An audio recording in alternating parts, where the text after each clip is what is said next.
Bonjour, c'est Ursule encore. On est le 29 septembre 2022. Alors, je viens sur la trompette aujourd'hui encore et je viens proclamer le retour de notre Seigneur Jésus-Christ. Soyons tous bénis. Amen. Alors, une période de turbulence nous attend. Ok, on est dans le temps où, bon, ça bouge un peu. C'est pas très stable, comme on peut dire. Et on sait tous que ça a commencé en 2020 avec l'annonce du Covid, comment le monde a été déstabilisé. Et puis, ben, voilà. Et nous devons savoir que ça va continuer comme ça jusqu'au retour du Seigneur. Parce qu'il a dit, comment il a dit ça là? Il dit c'est comme les douleurs d'une femme qui doit accoucher. Les contractions commencent petit à petit et plus l'heure du bébé est là, plus les contractions sont vraiment lourdes. Et c'est ça, au fait. Il a comparé sa venue, ou bien le temps de la turbulence sur la terre, il a comparé le temps de sa venue aux différents troubles qu'il y aura sur la terre. Et on doit être, comment on appelle ça, paisible par rapport à toutes ces choses-là. Parce qu'il a dit quoi? Il dit, recevez ma paix. Il dit, vous allez entendre parler de guerre, de bruit de guerre, et puis tel peuple va s'élever contre tel autre. Mais il dit, soyez en paix.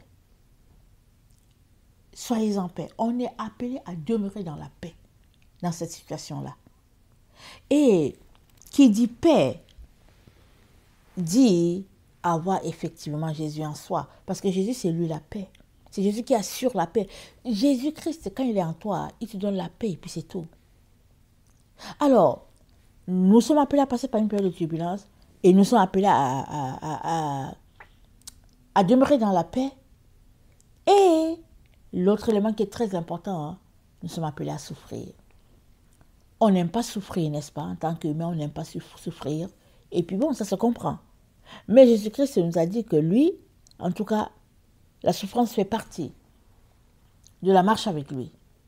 Parce que ça nous aide à nous épurer, ça nous aide à nous débarrasser de toutes les futilités qui sont autour de nous et de revêtir Christ.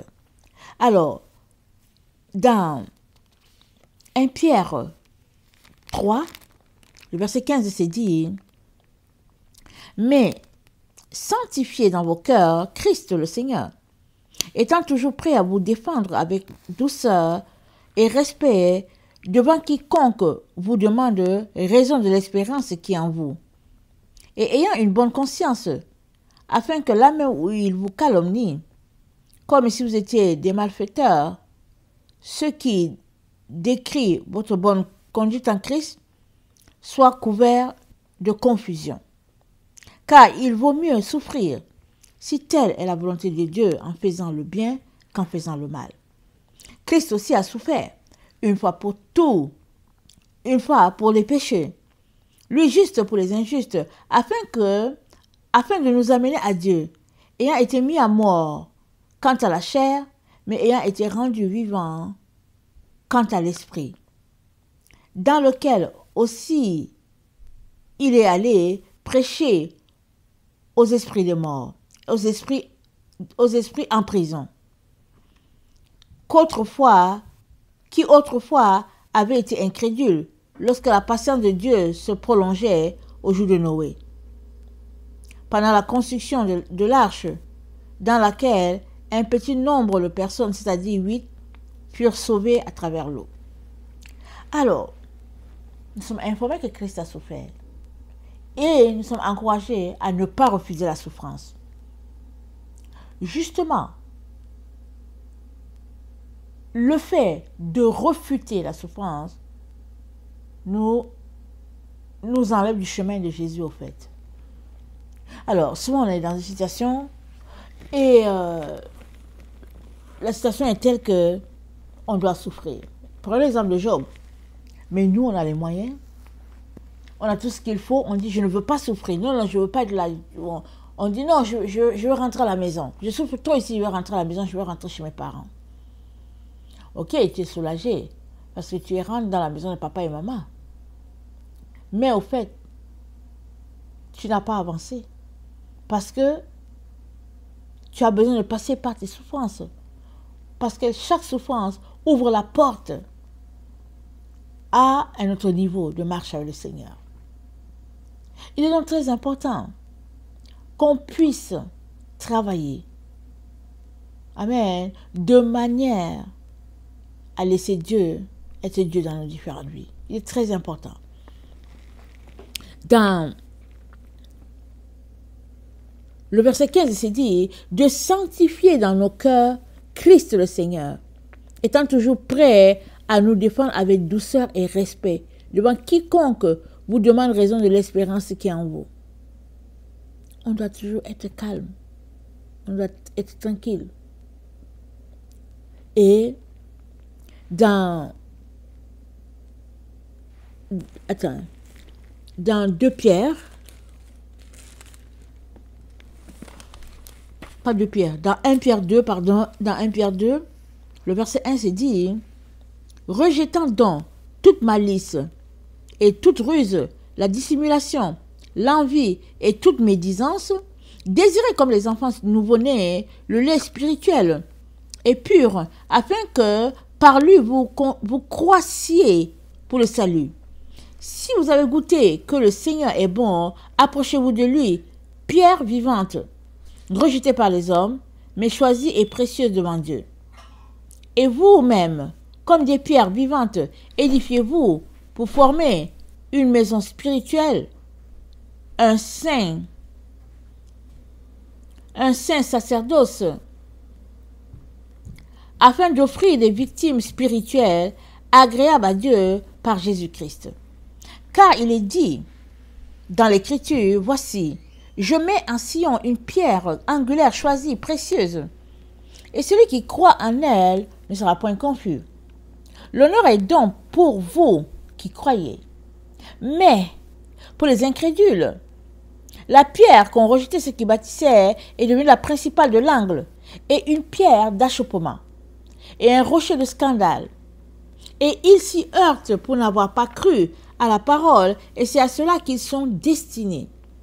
Vous, au contraire, vous êtes une race élue, un sacerdoce royal, une nation sainte, un peuple acquis, afin que vous annonciez la vertu de celui qui vous a appelé des ténèbres à son admirable lumière.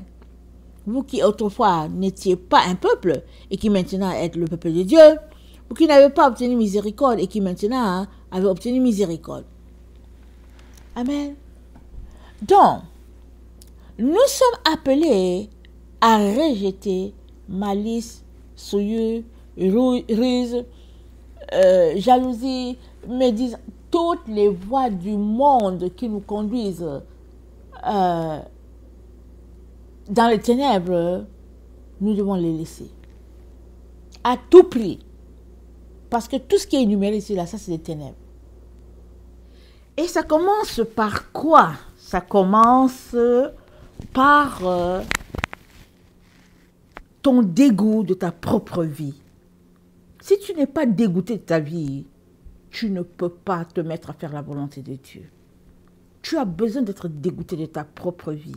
C'est-à-dire que quand tu penses à ta vie, à tes agissements, aux paroles qui sortent de ta bouche, à ce que tu es, peut-être es-tu quelqu'un rempli de jalousie. Quelqu'un que, il y a des gens, ils ne sont pas contents que les autres aient quelque chose. C'est-à-dire, ils piquent leur crise. C'est eux seuls qui doivent avoir. J'ai déjà rencontré plusieurs types de personnes comme ça. Par la grâce de Dieu. C'est Dieu qui ouvre mes yeux. Et puis je les vois. C'est-à-dire, il y a des gens sur la terre, c'est eux seuls. Il y en a qui sont éduqués narcissiques. Le monde tourne autour d'eux. Les narcissiques, ce n'est pas juste les hommes. Hein. Il y a aussi les femmes. C'est plein. Il y a d'autres, ils sont remplis de jalousie. Et il y a d'autres, ils sont remplis de mépris pour les autres. Ça dit que c'est des vices, souvent, on grandit avec. Parfois aussi, on fait des longues études et ça nous fait avoir une grosse tête et puis on a l'impression qu'on est supérieur aux autres. Si bien que on marche imbu de soi-même. Et qu'est-ce que la Bible dit? La Bible dit, Dieu résiste aux orgueilleux, mais il fait grâce aux humbles. Tant et aussi longtemps, mon frère et ma sœur, que tu n'es pas dégoûté de ta propre vie, tu ne peux pas venir t'humilier devant Dieu comme il le désire. La Bible dit, Dieu ne dédaigne pas les cœurs brisés et contrits. Pour que ton cœur soit brisé, il faut vraiment que tu te sois rendu compte que tu es juste de la boue. Et que si ce n'est pas Jésus-Christ, tu n'es rien. Mais tant et aussi longtemps que tu penses que tu es quelqu'un, tu ne vas rien faire. Tu vas rester là pour dire, ouais, tu as fait comme si, oh, tu as ceci. Tu vas débarquer chez les autres pour dire, oh, ouais, comme si, ceci s'est passé. Pourquoi? Parce que tu ne connais pas la paix intérieure toi-même. Alors, pour commencer, nous avons tous besoin de nous connaître. Et c'est un pèlerinage. C'est de s'embarquer sur la voie de se connaître. Et je vais te dire, le jour où Dieu va enlever tes écailles et que tu vas voir qui tu es en réalité, c'est-à-dire de la boue, ce jour-là, ta vie va changer. Mais tant aussi longtemps que tu penses que tu es quelqu'un, que tu as des diplômes, tu as une position sociale, tu as ceci, cela, non, tu n'es pas encore arrivé. Ton Jésus sera juste superficiel. Tu vas juste faire les petites choses, par-ci, par-là, des A, B, C, comme pour acquérir les grâces de Jésus. Mais le jour où tu vas réaliser que tu n'es rien, que tu es un ver de terre, que tu es de la boue, ce jour-là, tu ne vas pas poser les actions pour mériter les grâces de Jésus. Hein? Tu vas poser les actions envers les uns et les autres pour dire, Jésus, s'il y a quelque chose que je peux faire, vraiment, pour participer à l'œuvre divine, Seigneur, laisse-moi le faire. Et tu vas te mettre à servir les autres. Parce que tu as compris que tu es là sur la terre pour répandre la gloire de ton Père. Non pas pour que les gens te voient. Alors, ça commence par là, par avoir un dégoût de soi. Et le deuxième point, ou bien le deuxième pas que tu fais, c'est que ta volonté soit engagée à 100% à faire la volonté de Dieu. Plusieurs enfants de Dieu ont 5% de leur volonté. Ils ont 10%. Ils se pensent tellement, comme disent mes enfants. Mes enfants, souvent, ils viennent dire que... Je dis, mais qu'est-ce qui se passe? Je dis, non, maman, ils se pensent. Et puis, ils se pensent. Et puis, elle se pense. C'est un langage ici. Alors, pour dire que la personne est tellement arrogante. Alors, mes enfants, ils sont comme leur mère. Alors, quand quelqu'un se pense, il se dit, maman, ils se pensent, ils se pensent. Alors, je dis, ok, prends ta voix, mon fils. Prends ta voix, ma fille. Allez, éloigne-toi. Comme il se pense, laisse-le là-bas à ses pensées. Toi, concentre-toi pour faire ce que tu es venu faire. Alors, on ne peut pas marcher avec les gens qui se pensent. Tu ne peux pas avancer. Ils vont te bloquer. Ils seront toujours là sur ton chemin. Au lieu qu'ils se concentrent à chercher leur chemin, ils vont plutôt se placer sur ton chemin. Pourquoi? Parce qu'ils sont malheureux de leur propre vie. Parce que si ta vie, c'est de chercher à savoir ce qui se passe chez l'autre, c'est de chercher à bloquer l'autre, c'est parce que tu es malheureux. Tu n'as pas découvert qui tu es. Oh, Dieu nous a envoyés sur la terre pour que chacun découvre qui il est. Et ça commence à la maison de nos parents. Ça commence là-bas. Si tu es concentré à chercher ta raison d'être sur la terre, je peux te garantir que tu n'as pas le temps pour savoir ce que l'autre est venu faire sur la terre. Rappelons-nous, quand Jésus-Christ a rassemblé ses disciples, après sa résurrection, il a appelé Pierre pour annuler le déni de Pierre. Pierre a dit 3 fois qu'il ne connaissait pas Jésus.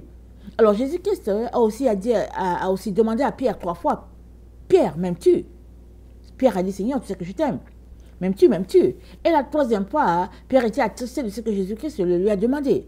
Mais Jésus-Christ était en train d'annuler le déni de Pierre pour dire, oui, je t'aime Seigneur, oui, je t'aime Seigneur. Mais après, qu'est-ce que Pierre a fait? Il a dit, et puis celui-ci.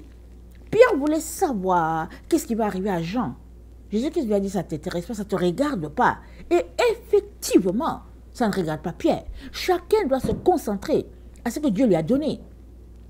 Et parce que souvent, on veut savoir ce qui se passe dans la vie de l'autre par jalousie. Et quand on sait que Dieu a confié beaucoup à l'autre, alors on est dans tous les états. Et puis, c'est à cela que les enfants de Dieu se réduisent. Malheureusement, on doit sortir de là au plus vite.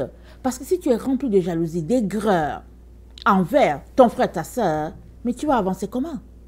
Parce que tu vas te dire, ah ok, voilà ce qu'on lui a confié, et puis tu vas te mettre à le bloquer. Et Dieu a dit quoi? Il a dit qu'on ne trouve personne chez toi hein, qui fasse passer son fils par le feu, qui consulte les astrologues, qui consulte le devin, etc., etc. Il dit, parce que Dieu est en abomination, ces gens-là sont en abomination à l'Éternel. Mais l'autre raison pour laquelle Dieu ne veut pas qu'on pratique ces choses-là, c'est que quand tu vas pratiquer ces choses-là, tu te places dans les ténèbres complètement pour pouvoir voir dans la lumière. Vous savez que quand on est dans le noir, on voit la lumière, n'est-ce pas? Si, ok, là où je suis, ma lampe est allumée, mais je l'avais allumée tôt le matin, mais là où c'est pas nécessaire qu'elle soit là. Mais j'ai déjà commencé ma vidéo, je ne veux pas l'arrêter maintenant. Mais elle n'éclaire pas, ça ne change rien, parce que j'ai le soleil du jour. Par contre, si c'était à partir de 18h, 19h, oh oui, j'aurais besoin d'elle, parce que je n'allais pas voir. Et puis, une lumière, elle brille quand on est dans les ténèbres. On est dans les ténèbres à une distance et on voit la lumière. Et puis l'autre exemple, c'est que là où il y a la lumière, tous les insectes qui sont autour, ils s'en vont en direction de la lumière. Surtout dans les endroits où il y a les groupes électrogènes, il n'y a pas de lumière dans le village. Alors on allume sa lumière, on est content d'être le seul au village qui a une lumière, mais tous les insectes vont là-bas. Ils sont dans ta cour parce qu'ils sont contents, ils se font la fête. Finalement, tu n'apprécies même plus ta lumière parce que les insectes sont là. Alors, quand tu vas rencontrer un sorcier, quelqu'un qui consulte, tu te places dans les ténèbres complètement pour regarder dans la lumière. Et parce que tu es dans les ténèbres, tu vois bien la lumière de l'autre. C'est ça la sorcellerie. Alors beaucoup de gens s'en vont consulter pour savoir la vie de l'autre. Ils prennent la photo de l'autre, ils envoient chez le sorcier. Ils prennent l'habit, ils envoient chez le sorcier. Ils prennent, je dis toujours, au nom puissant de Jésus, la personne qui a ma photo chez un sorcier, chez un devin, un seigneur, au nom puissant de Jésus, je viens, je détruis, je démolis. Pourquoi je dis ça? Parce que le Seigneur me montre ce qui se passe. Plusieurs personnes pensent cela. Mais pourquoi est-ce qu'une personne, un être humain, va se lever pour juste envoyer la photo de quelqu'un d'autre chez le devin? C'est parce qu'il veut te lier, c'est parce qu'il veut te détruire, c'est parce qu'il veut voler ta lumière. Mais au fait, s'il obéissait à Dieu, il ne serait pas intéressé à amener ta photo chez un augure, chez un sorcier. Pourquoi est-ce qu'il envoie ta photo? Parce qu'il veut savoir la part que Dieu t'a donnée. Alors, s'il était concentré à chercher sa part à lui, il n'allait pas envoyer ta photo chez le sorcier. Mais s'il envoie ta photo chez le sorcier, c'est parce qu'il veut savoir qu'est-ce que Dieu t'a confié. Et puis, malheureusement, il s'en va voir et puis finalement, il est encore plus jaloux. Parce que le sorcier lui dit, ah, mais voilà la lumière de l'autre. Voilà la lumière. Finalement, il est jaloux. Mais le problème est que lui, il ne sait pas ce qui est pour lui. Il n'est pas le consulter pour lui, il allait consulter pour l'autre.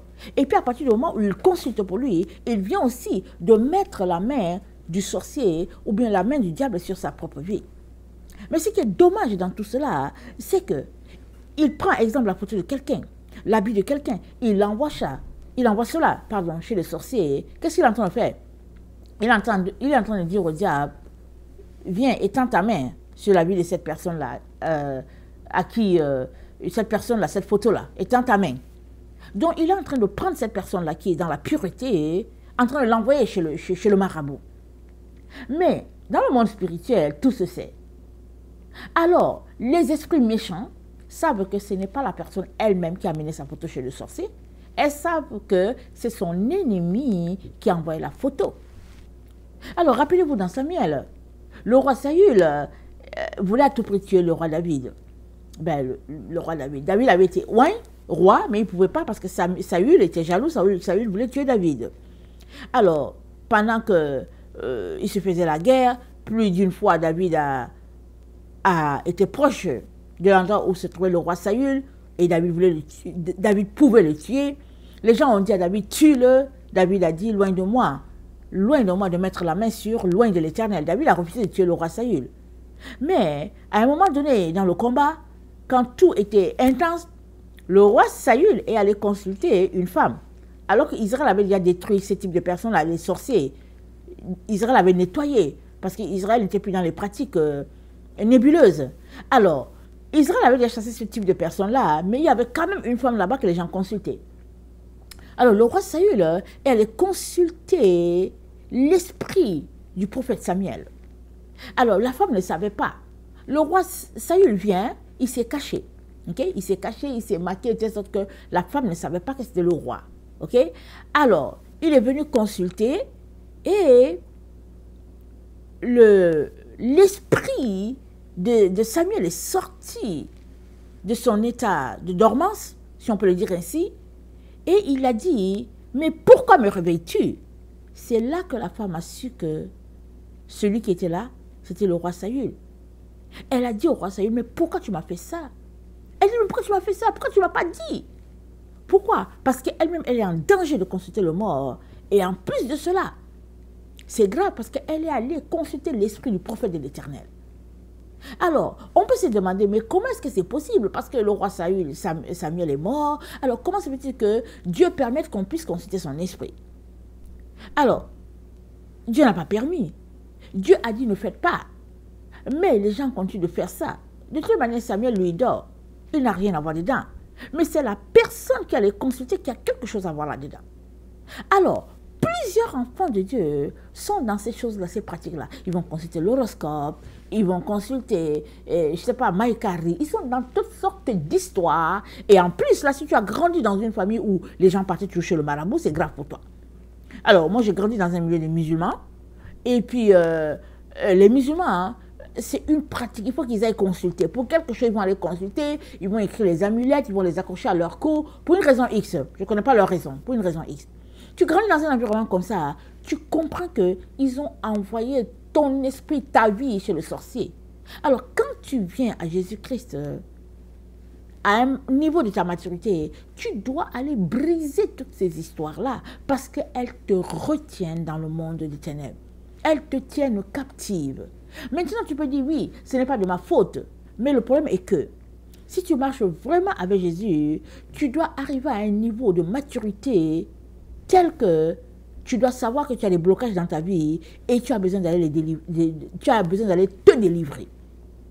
Parce qu'il n'y a personne devant Dieu.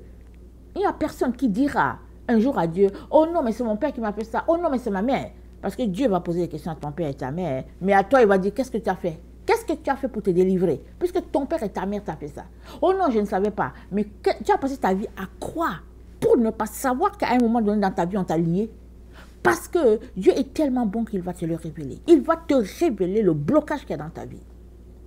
Mais si tu passes ton temps à te concentrer sur les choses qui ne te regardent pas, alors tous les liens qui ont été mis sur ta vie continueront de courir. Surtout, suppose que c'est ton grand-père qui t'a fait ça. Alors la Bible dit quoi? La Bible dit, Dieu punit le péché jusqu'à la 4e génération.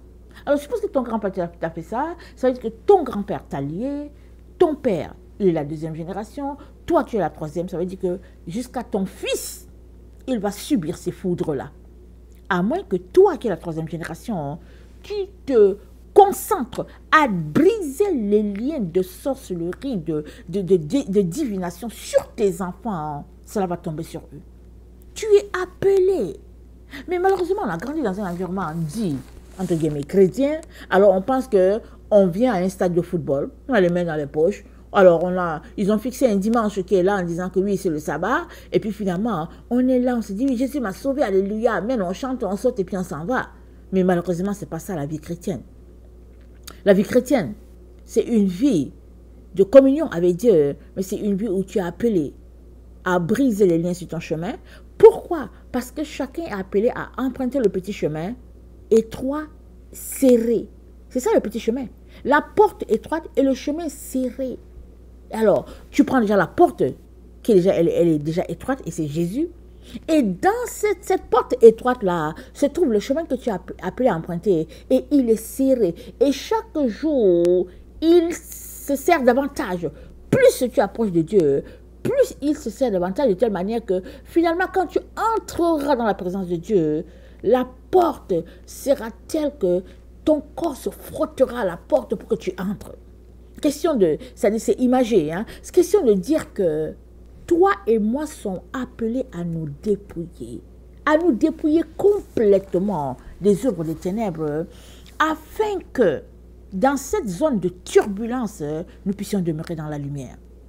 Amen. Alors, le texte que nous avons lu, 2 Pierre 1, ça nous dit quoi? Ça dit, Au verset 5, c'est dit, à cause de cela, faites tous vos efforts pour joindre à votre foi la vertu, à la foi la science la tempérance, à la tempérance la patience, à la patience la piété l'amour fraternel, à l'amour fraternel la charité, car si toutes ces choses sont en vous, et ils sont en abondance, elles ne vous laisseront point oisifs, ni stériles pour la connaissance de notre Seigneur Jésus-Christ. Si toutes ces choses sont en vous et en abondance, ça dit quoi? C'est à toi de travailler pour que ces choses soient abondantes en toi. C'est à toi de poser les actions pour que ta vie soit le reflet de Dieu. Que ta vie soit une lumière pour notre Dieu. Mais si tu as le temps juste d'aller au magasin, tu as le temps de te réunir avec tes frères et tes soeurs pour manger, tu as le temps de faire ceci, je me demande quel est le temps que tu auras pour briser ces liens-là dans ta vie, les liens que tu auras acquis dans ta famille. Surtout que tous nous avons 24 heures. Surtout que tous. Et puis, moi je bénis le Seigneur pour le stade dans lequel je suis.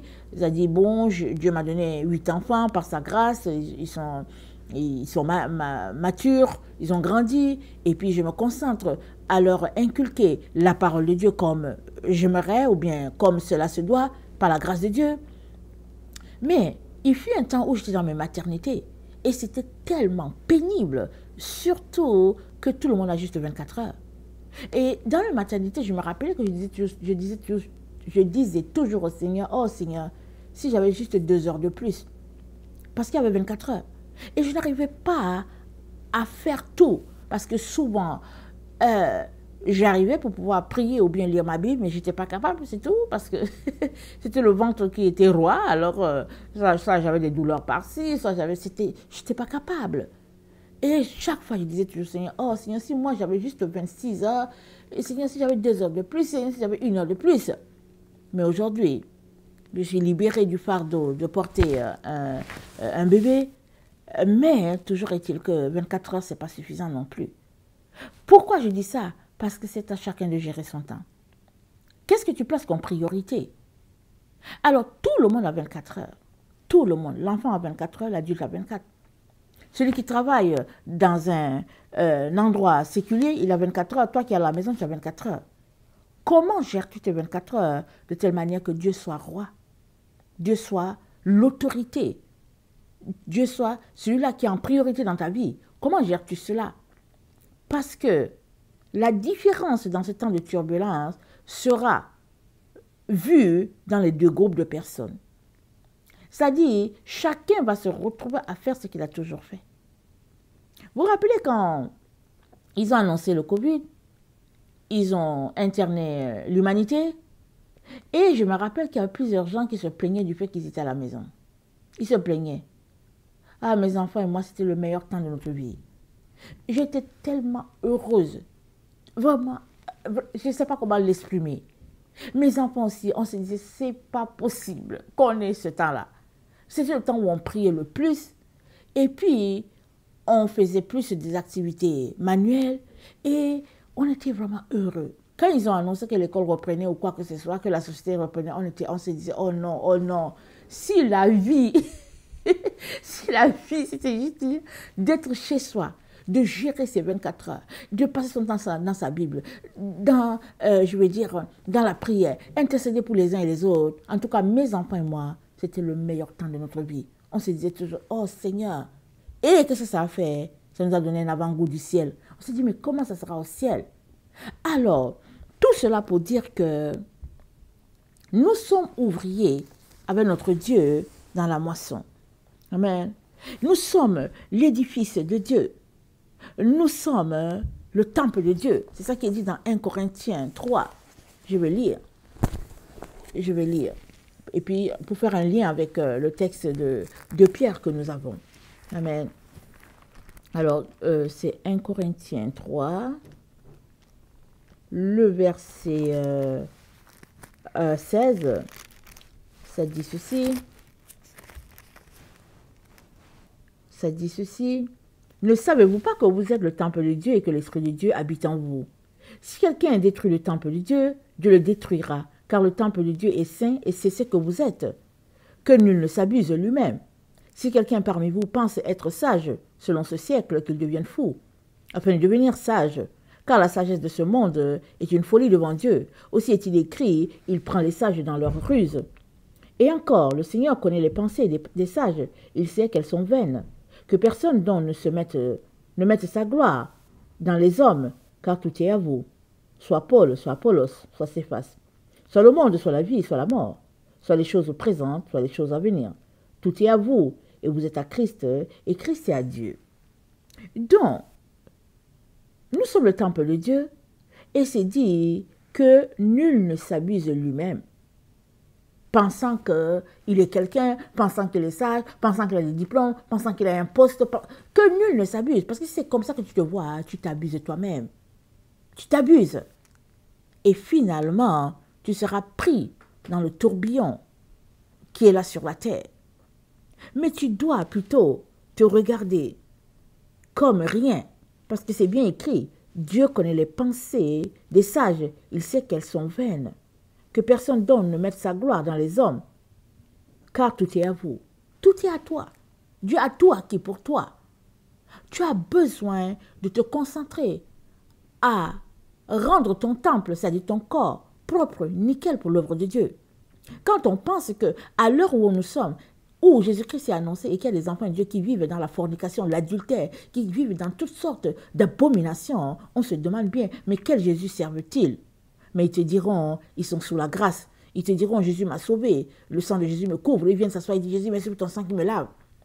Ils passent la journée à pécher comme ils veulent, aller-retour, et ils viennent s'asseoir pour dire, Jésus, merci pour ta grâce. Mais je pense que ça, c'est manquer de compréhension vis-à-vis de ce que la Bible dit.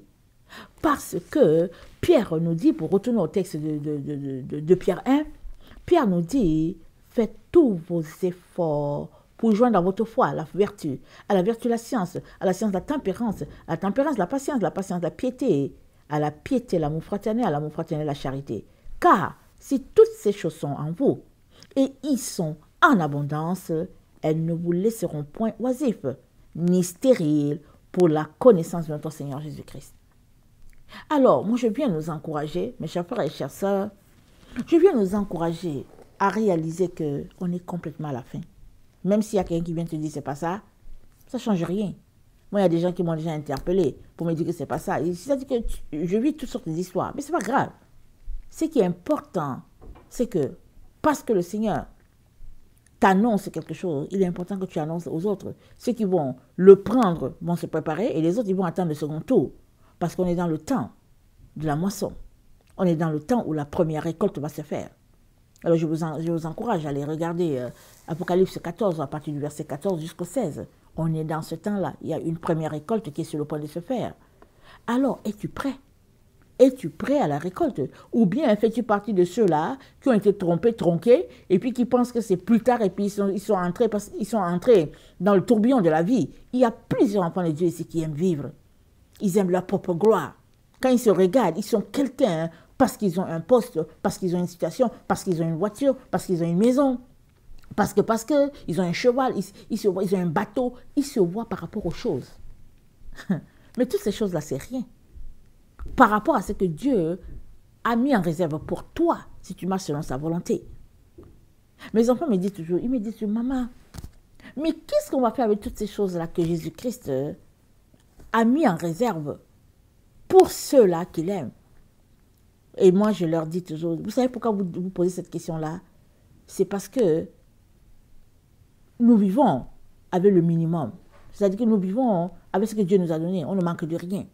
Je dis, c'est parce que on vit comme ça. Parce que vous avez été éduqués à avoir juste le nécessaire. Voilà pourquoi vous posez cette question-là. Mais je dis, ceux qui mordent dans la vie, ils ne pourront pas poser cette question. Parce que pour eux, les choses, ça leur appartient. Et dans leur esprit, ils vont se retrouver encore là-bas pour abuser de ces choses-là. Mais Dieu nous a appelés à rechercher d'abord le royaume de Dieu et sa justice. Et qu'est-ce qu'il a dit? Toutes les autres choses vous seront données par ensuite. Et si tu te concentres à rechercher le royaume de Dieu et sa justice, alors, ça veut dire quoi? Ça veut dire que les biens de ce monde sont secondaires. Ça veut dire que tu vis dépendant de Dieu. Ça veut dire que tu auras le temps pour faire tous tes efforts pour être participant de la nature divine.